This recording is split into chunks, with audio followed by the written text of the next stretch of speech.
आइए हम सब प्रार्थना करेंगे। महान जीवित परमेश्वर, आपका धन्यवाद, राजाओं के राजा, प्रभुओं के प्रभु, आपका धन्यवाद। तारीफ करते हैं प्रभु, हालेलुया।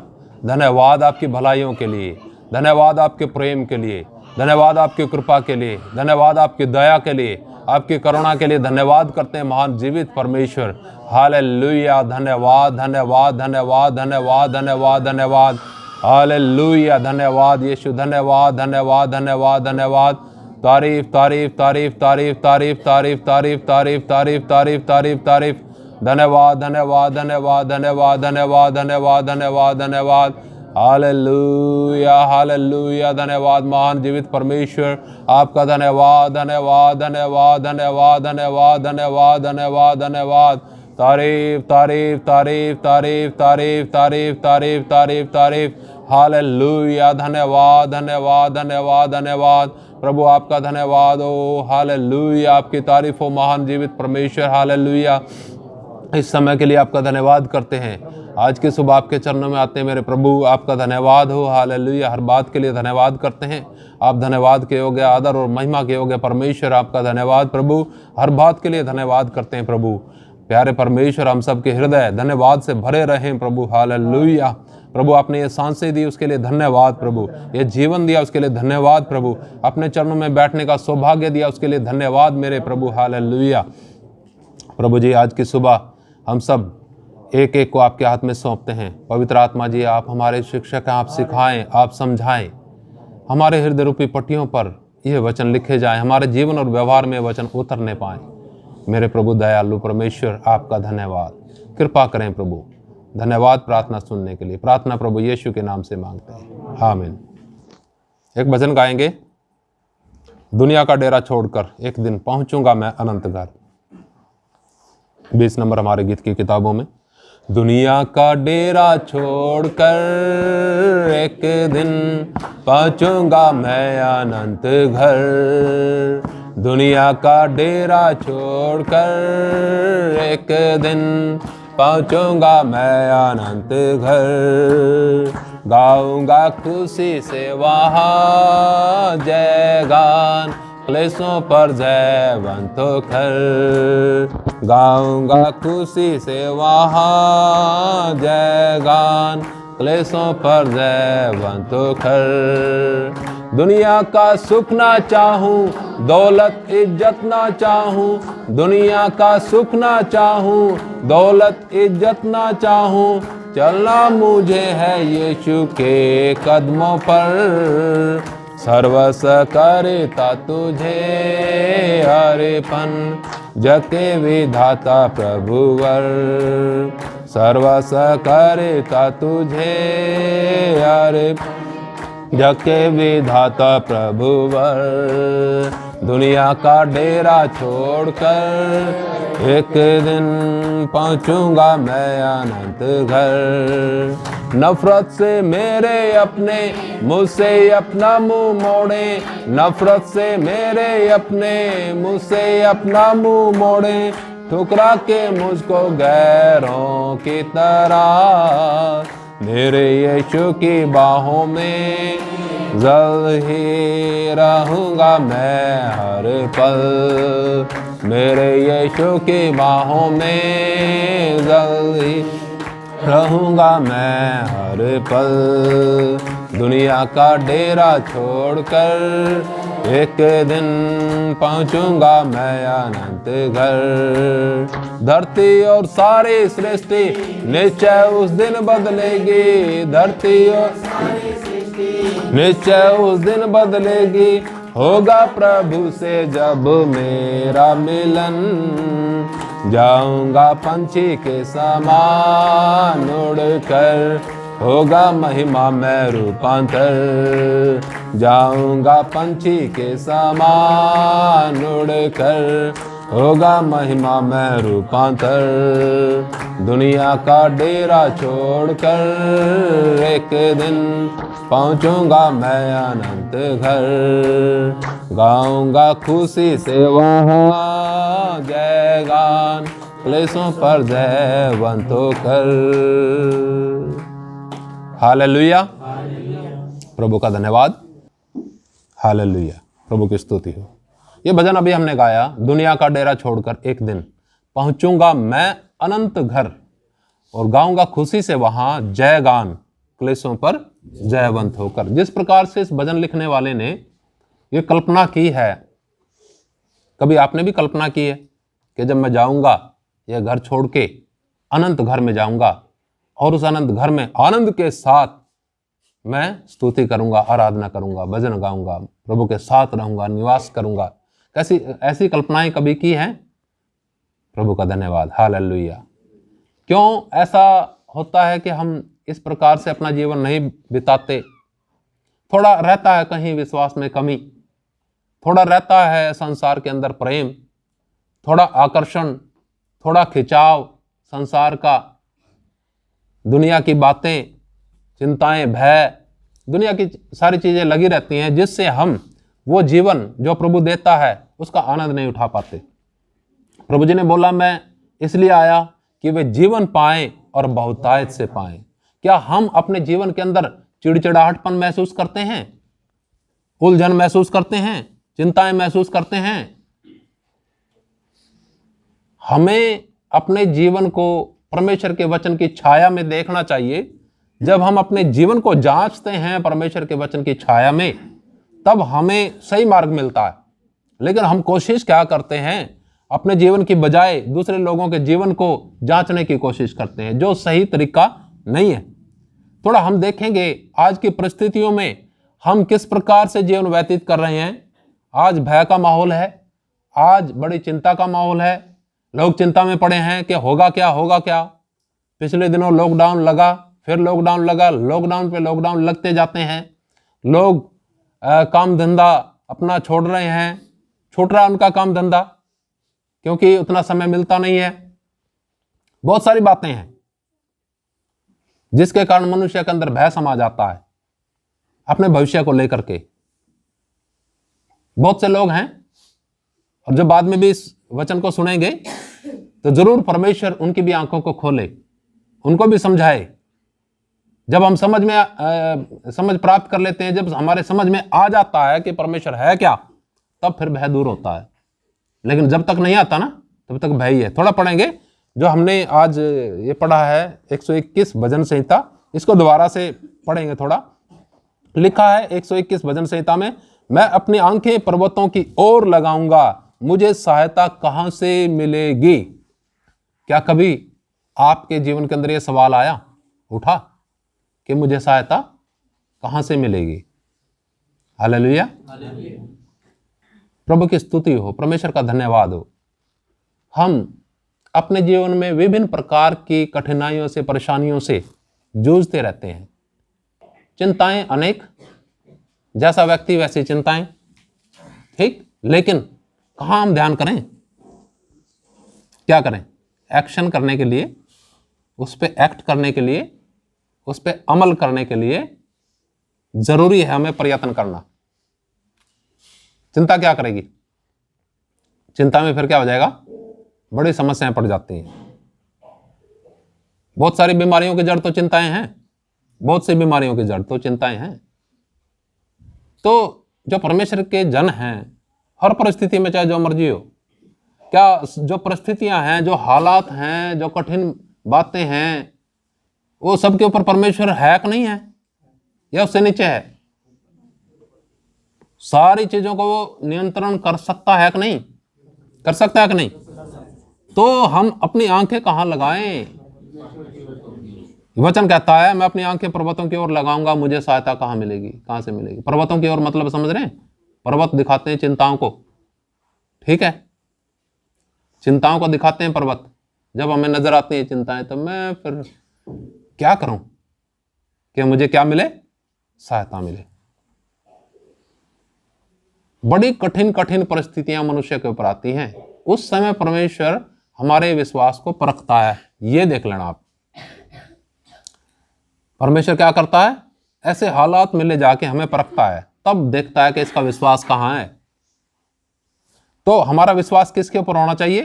परमेश्वर पर। मैं इतने समय से चलता रहा हूं, कठिन परिस्थितियां आई, उनके समाधान के लिए प्रयत्न हमने जरूर किया, लेकिन भरोसा हमारा, विश्वास हमारा किस पर?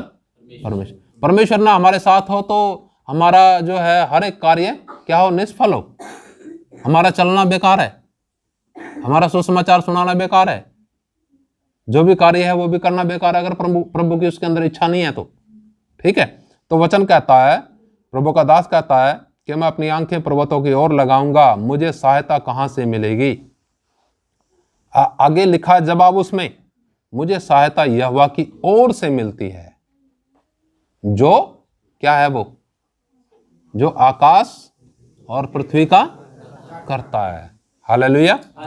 कौन है वो, किस पर हम भरोसा रखते हैं?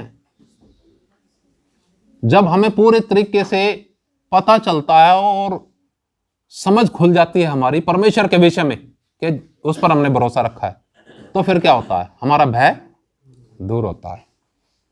अपने आप बताता है वो कि वो परमेश्वर है मेरा, वो मेरी चिंताओं का समाधान करता है, वो मेरी सहायता करता है, जिसने आकाश और ये पृथ्वी बनाई है। ऐसा वैसा मेरा परमेश्वर नहीं है। हालेलुया। तो हमारा भरोसा हम वचन के द्वारा चेक कर सकते हैं, अपने जीवन को चेक कर सकते हैं, है कहाँ मेरा भरोसा। कई बार हम क्या करते हैं, एकदम से ऐसा सोचते हैं पास्टर जी को फोन लगाएं, पास्टर जी प्रार्थना करेगा तो एकदम से समाधान हो जाएगा। हो जाएगा क्या है? कई बार ऐसा होता है चलो सलाह लेने चलें। सलाह क्या करोगे आप, ये वचन तो है आपके पास, आप सोचो, मनन करो और जो परमेश्वर का आत्मा दिखाता है उसकी सलाह मानो। उसकी सलाह को क्या कर देते हैं, नजरअंदाज। क्यों?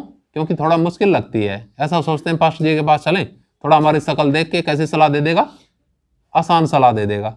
ऐसा नहीं है कुछ भी। आसान सलाह क्या करेगी, फिर आपका समाधान हो जाएगा? नहीं हो सकता। समाधान करने वाला कौन है? सर्वशक्तिमान परमेश्वर ही है। तो आगे वचन में लिखा हुआ है, तेरे पांव को टलने ना देगा, तेरा रक्षक कभी ना ऊंघेगा। ऊंघना समझते हैं? आगे लिखा, सुन इस्राएल का रक्षक ना ऊंघेगा और ना सोएगा। जो हमारा रक्षक है, जो हमारी रक्षा करता है, जो हमारी सहायता करता है ना, वो ना सोता है ना ऊंघता। चाहे आप जैसी परिस्थिति में, वो आपको संभालेगा। वो आपने सोचा होगा शायद आपने प्रार्थना नहीं करी इसलिए नहीं संभाला, ऐसा थोड़ी है। वो किसी भी चीज की परवाह किए बिना अपने लोगों को संभालता है। प्रार्थना करना इसका मतलब ऐसा थोड़ी है कि जरूरी नहीं है, बहुत जरूरी है। प्रार्थना का अर्थ कुछ है, लेकिन जो हम बात कर रहे हैं उसका कुछ और अर्थ है। जो भय की आत्मा आजकल लोगों में समाई हुई है ना, कहीं तो इंजेक्शन के बारे में भय है, इंजेक्शन लगाएं तो क्या होगा, ना लगाएं तो क्या होगा, मास्क लगाएं तो क्या होगा, ना लगाएं तो क्या होगा, मिले तो क्या होगा, ना मिले तो भी क्या होगा। तो भय भय है चारों तरफ।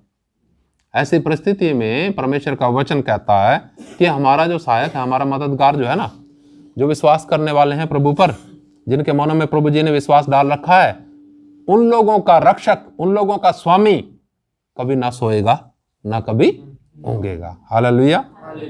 आगे वचन में लिखा, ना तो दिन को धूप से और न रात को चांदनी से तेरी कुछ हानि होगी। यहोवा सारी विपत्ति से तेरी रक्षा करेगा, वह तेरे प्राण की रक्षा करेगा। यहोवा तेरे आने जाने में तेरी रक्षा अब से लेकर सदा तक करता रहेगा। हालेलुया। जब हम देखते हैं परमेश्वर का इतना अद्भुत प्रयोजन आपके लिए, मेरे लिए, दायरा कह सकते हैं सुरक्षा का, रक्षा का दायरा उसने आपके लिए, मेरे लिए तैयार किया। उसका एक मकसद है ना, सबसे पहले तो वो आपसे प्रेम करता है। क्या करता है? उसने हमारे प्राणों को बचाया, हमारे प्राणों की रक्षा भी करता है, हमारे हर चीज की पूर्ति वो करता है। लेकिन कुछ आशा भी रहती है उसे। क्या आशा रहती है? जैसे मनुष्य को बनाया और ऐसा बोला, फलो फूलो और पूरी पृथ्वी में भर जाओ। एक जगह देखिएगा, लूका रचित सुसमाचार और उसका 10 अध्याय, और उसके अंदर जब हम देखते हैं प्रभु जी ने 70 लोगों को नियुक्त करके सुसमाचार के लिए जब भेजा, और वो लोग सुसमाचार सुनाने के बाद आए, और आने के बाद प्रभु जी से बोले कि हे प्रभु, ये है 17 वचन में, 10 का 17 में, वे 70 आनंद करते हुए लौटे और कहने लगे, हे प्रभु, तेरे नाम से दुष्ट आत्मा भी हमारे वश में है। उसने उनसे कहा, मैं शैतान को बिजली के समान स्वर्ग से गिरा हुआ देख रहा था। देखो, मैंने तुम्हें सांपों और बिच्छुओं को रौंदने का और शत्रु की सारी सामर्थ पर अधिकार दिया है, और किसी वस्तु से तुम्हें कुछ हानि ना होगी। हालेलुया। समझ में आया आपके कैसे अधिकार मिलता है? अधिकार किसको मिलता है? सुन हे इस्राएल, तेरा रक्षक ना ऊंघेगा ना कभी। पढ़ा वचन में हमने जिक्र आया ना, किसका रक्षक? इस्राएल का अर्थ देखेंगे तो वैसे तो एक कंट्री है, देश है, लेकिन उसका अर्थ देखेंगे, उसका अर्थ है विश्वासी लोगों। कौन लोग? जो उस पर विश्वास करते हैं। प्रभु जी ने आपके मन में विश्वास डाला है, और ये विश्वास को क्या होना है? बढ़ना है। उसके लिए सारे परमेश्वर ने इंतजाम किए। हमारी रक्षा भी है उसमें, हमारी सुरक्षा उसमें है। यहां बताया ना कि मैंने तुम्हें सांपों और बिच्छुओं को रौंदने का अधिकार दिया। क्या आप किसी के अंदर अगर दुष्ट आत्मा आ जाए तो उसको निकाल सकते हैं? प्रार्थना कर सकते हैं? डर लगेगा? तो यहां तो अधिकार दे रखा प्रभु जी ने। उसने बोला, देखो, मैंने तुम्हें सांपों और बिच्छुओं को रौंदने का, दुष्ट आत्माओं को, चुड़ैलों को, भूतों को, जिन्नों को, जो मर्जी है, उसको क्या कर रखा? अधिकार दिया ना। उस अधिकार का क्या करना है? और किसी को अपना अधिकार ही ना पता हो तो फिर क्या करेगा अधिकार अपने आप में? अधिकार तो दिया गया इस्तेमाल करने के लिए, लेकिन अगर किसी को आंख ही ना खुली हो, किसी के समझ में नहीं आया हो कि भाई मेरा तो प्रभु ने इतना प्रबंध कर रखा कि जो मर्जी हो, मेरी जान किसके हाथ में है? परमेश्वर के। वचन में लिखा हो, तेरे प्राणों की रक्षा करेगा। हालेलुया। तो प्रियो, इस घबराना नहीं है, आपने समझना है कि प्रभु जी ने मुझसे प्रेम करके मेरी रक्षा सुरक्षा के लिए स्वर्गदूत दे रखे हैं। उसने मुझे अधिकार दिया शैतान को रौंदने का, शैतान की सारी सामर्थ को रौंदने का अधिकार दिया। ये सारा कार्य है परमेश्वर की योजना को पूरा करने के लिए उसने दिया। वो योजना क्या है? सब लोगों का कल्याण हो, सब लोगों का उद्धार हो।